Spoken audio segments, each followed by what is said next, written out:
نستعينه ونستغفره ونؤمن به ونتوكل عليه ونعوذ بالله من شرور أنفسنا ومن سيئات أعمالنا من يهد الله فلا مضل له ومن يضلله فلا هادي له أشهد أن لا إله إلا الله وحده لا شريك له وأشهد أن محمدا عبده ورسوله هو الذي أرسل رسوله بالهدى ودين الحق ليظهره على الدين كله ولو كره المشركون اللهم صل على محمد وعلى آل محمد كما صليت على إبراهيم وعلى آل إبراهيم وبارك على محمد وعلى آل محمد كما باركت على إبراهيم وعلى آل إبراهيم في العالمين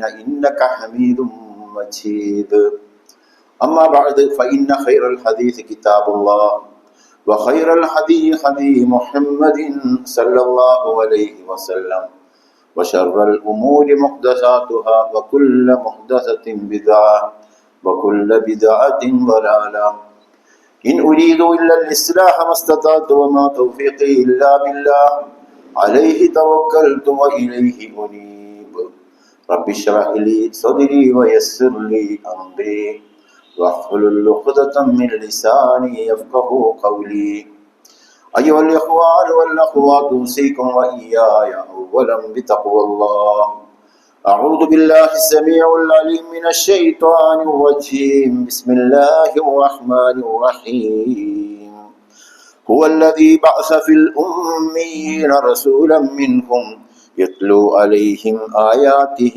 ويزكيهم ويعلمهم الكتاب والحكمة وإن كانوا من قبل لفي ضلال مبين وآخرين منهم لما يلحقوا بهم وهو العزيز الحكيم صدق الله العلي العظيم അല്ലാഹുവിന്റെ ദീനിലെ സത്യവിശ്വാസികളായ സഹോദരങ്ങളെ സഹോദരികളെ, റബ്ബ് സുബ്ഹാനഹു തആലയുടെ വിധിവിലക്കുകൾ ജീവിതത്തിന്റെ നിഖില മേഖലകളിലും മുറുകെ പിടിക്കുകയും തഖ്വയോടുകൂടി ജീവിച്ച് അള്ളാഹുവിന്റെ പ്രീതി, അതായത് ശാശ്വതമായ സ്വർഗം, സ്വർഗത്തിലെ മഹോന്നതമായ പദവി, അത് നേടിയെടുക്കുന്നതിൽ സകല കാര്യങ്ങളിലും തികഞ്ഞ ജാഗ്രത പുലർത്തണമെന്ന് ആദ്യം എന്നോടും അതോടൊപ്പം നിങ്ങളോടും ഓർമ്മപ്പെടുത്തുകയാണ്, വസിയത്ത് ചെയ്യുകയാണ്. മനുഷ്യനെ സംബന്ധിച്ചിടത്തോളം ഈ സ്വർഗം, അതിലെ മഹോന്നതമായ പദവി, അത് നേടിയെടുക്കുവാനുള്ള അവസരം വലിയ സൗഭാഗ്യമാണ്. അതുകൊണ്ട് ഈ ജന്മം തന്നെ അനുഗ്രഹീതമാണ്. അത് നേടിയെടുക്കുവാനുള്ള അവസരം മാത്രമാണ് ഇഹലോകത്തെ ഈ ജീവിതം.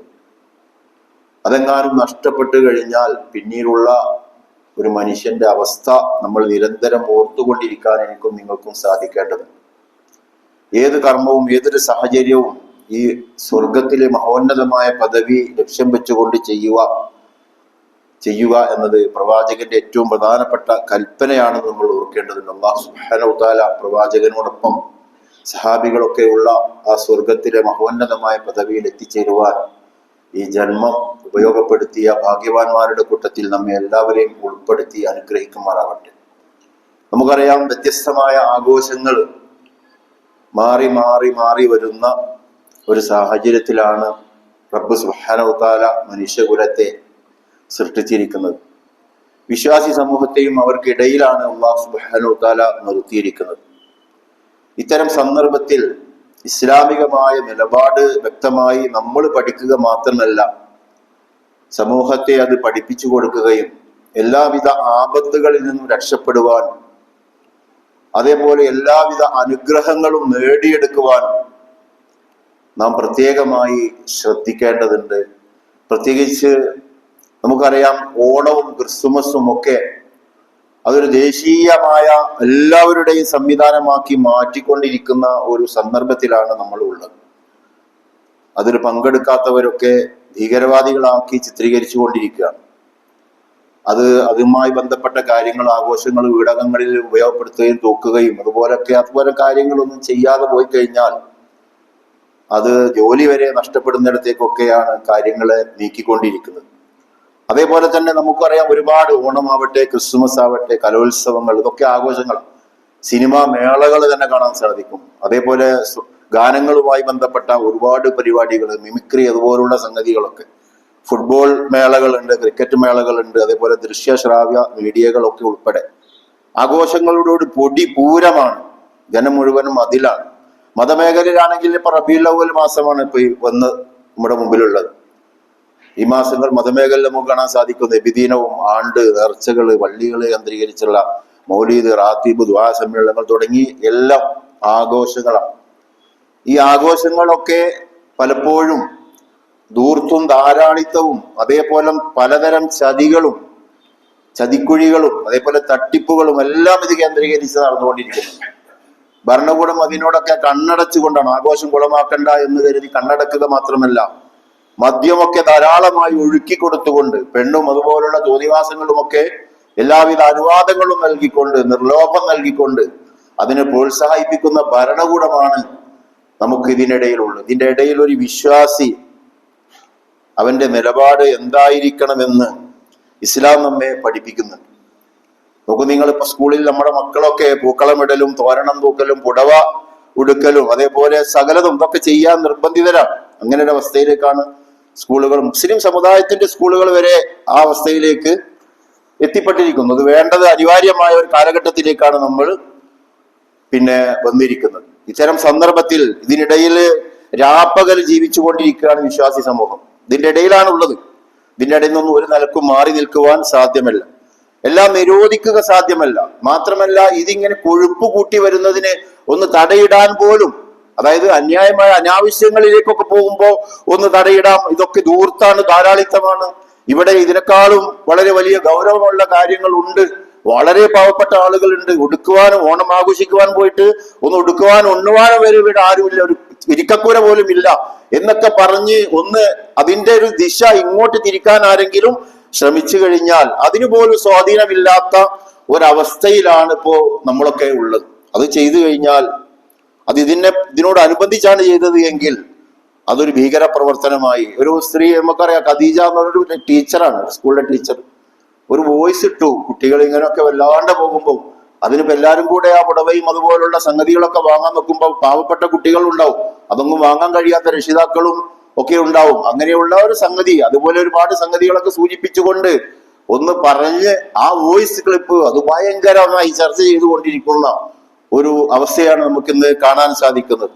ഒരു ഭാഗത്ത് ഇതിന്റെ ഇടയിൽ എന്താണ് സ്ഥിതി? ഇതൊക്കെ കുഫ്റാണെന്ന് പറയുന്ന പണ്ഡിതന്മാർ പള്ളിക്കകത്തിരുന്ന് ഇത്തരം ആരെങ്കിലും അതിനോടൊക്കെ സഹകരിച്ചു കഴിഞ്ഞാൽ കാഫിറാണ് അവൻ അതേപോലെ ഷിർക്കാണ് അവൻ ചെയ്തത്, ഷിർക്കിൽ അവൻ കൂടി ലയിച്ചു കളഞ്ഞു, അതേപോലെ അവൻ ധൂർത്തനായി ധാരാളിത്തത്തിനൊക്കെ പിന്തുണച്ചു, അതുകൊണ്ട് ദീനിന് തികച്ചും വിരുദ്ധമാണെന്ന് പറഞ്ഞ് പള്ളിക്കകത്തിരുന്നു കൊണ്ട്, അല്ലെങ്കിൽ പണ്ഡിതനാണെന്ന് പറഞ്ഞുകൊണ്ട് ചില ആളുകൾ അങ്ങനെയും ഈ കാര്യത്തെ ഒരു ഭാഗത്ത് പറയുന്നു. ഇതേ മനുഷ്യന്മാര് തന്നെ, ഈ ദീനിന്റെ ഒക്കെ ആളുകളും ഒക്കെ തന്നെ രാഷ്ട്രീയ മേഖലയിലേക്ക് ഈ ഉസ്താക്കന്മാരും ഈ പണ്ഡിതന്മാരൊക്കെ കടന്നു കഴിഞ്ഞാൽ അവിടെ പറയുന്നു മതമായിട്ടൊന്നും ഇങ്ങോട്ട് വരരുത്, മതമായിട്ടൊന്നും ഇങ്ങോട്ട് വരരുത്, ഇവിടെ മതത്തിന്റെ വർത്തമാനമായിട്ടൊന്നും ഇങ്ങോട്ട്, നിങ്ങൾ അതൊക്കെ മാറ്റിവെച്ചത് എവിടെയാണെച്ചോ മാറ്റിവെച്ചിട്ട് ഇങ്ങോട്ട് വന്നാൽ മതി, അത് വേഷങ്ങളോ ഒക്കെ മാറ്റിവെച്ചിട്ട് അങ്ങനെ എന്താണ് ഇത്തരം സംഗതികൾ ഇടപെട്ടു പോകരുത്. കാരണം ഇതാണ് മതം, അത് വേറെ തന്നെയാണ്. ഒരു ഭാഗത്ത് മതം വേറെ തന്നെ, ഇത് നിർത്തി അത് വന്നു. ഇതെല്ലാം രാജ്യത്തിന്റെയും ജനങ്ങളുടെയും കാര്യമായിട്ട് അവതരിപ്പിക്കും. ഇതിന്റെ ഇടയിൽ കിടന്ന് മനുഷ്യൻ മുഴുവൻ എല്ലാ മതവിഭാഗങ്ങളിലും പെട്ട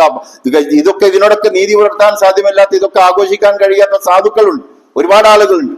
അവരൊക്കെ കടം വാങ്ങിയിട്ടും അതേപോലെ ലോണിലകപ്പെട്ടും കൊള്ളപ്പലിശയിലകപ്പെട്ടും അതേപോലെ ബ്ലേഡ് കമ്പനിയിൽ നിന്നൊക്കെ സാധനം വാങ്ങിക്കൊണ്ടാണ് ഇതൊക്കെ ആഘോഷിക്കുന്നത്.